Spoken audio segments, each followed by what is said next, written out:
Dear Tobbi, my time in the lowlands has been one big adventure. That might sound like a good thing, but there has been almost no time for rest this week. I am still alive though, and so are my three companions, so far at least. We found ourselves in a strange place. Akalia called it the Crossroads.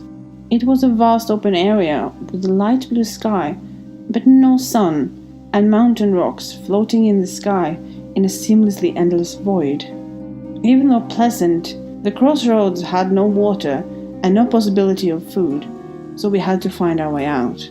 The floating boulder islands were connected by walkways and bridges, and we spotted another mirror in the distance.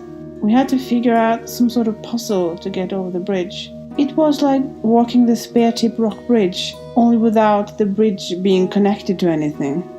Going through this mirror, we got to an old dusty room filled with books, a library, with no windows or doors, and in the middle of the room, we found a skeleton under a table. It looked like he had died of starvation. Did I mention that the mirror on this side was so old and frail that it broke when we came through? Well, it did, but lack of exits and food did not put a damper on Fasca's spirit. On the skeleton, we found some notes and a children's poem about a man who starved to death in his own library because he didn't have a duck.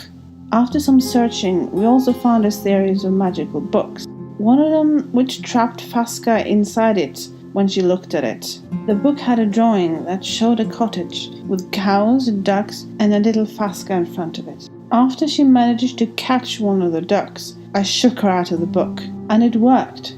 The duck, although being made out of paper, solved the puzzle and made a new mirror appear. The new mirror brought us to a big but dimly lit room. The floor in front of us was covered with a grid of tiles with symbols on it. Ominous and most likely a trap, but we made it across with the help of a note we found in the library. In the middle of the room stood two sentinel-like statues. Fasca told us that they were magic, and we had to be careful to get past them. We all bowed and showed them our weapons respectfully before walking past. That seemed to work. Behind the guardians, there was a large royal-looking throne. After a bit of searching, we found a mirror behind it. Going through this mirror, we found ourselves deep under seawater, with warships fighting way over our heads. Our only escape was another mirror that we could see in the distance in front of us. Remembering that Fasca could not swim, I grabbed her and dragged her with me. The other two seemed to manage on their own. After dodging a sinking warship, we finally got to the other mirror and pushed through, only to find ourselves in a room with mercenaries who were looking for Akalia. Even though we were all tired, we put up a good fight.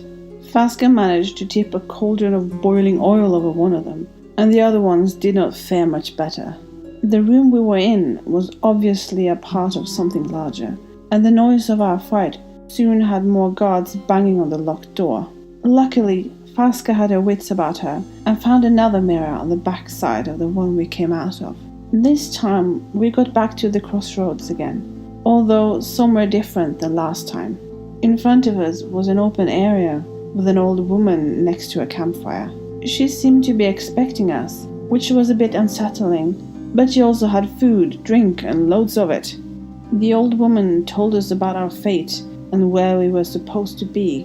It was not easy to follow. She seemed to know what she was talking about, and yet still full of secrets. The others are sleeping, and I'm going too soon. The old woman is keeping watch by the fire. She does not seem to be human, not all human, but she feels safe. For now anyways. Lots of love. Iselt.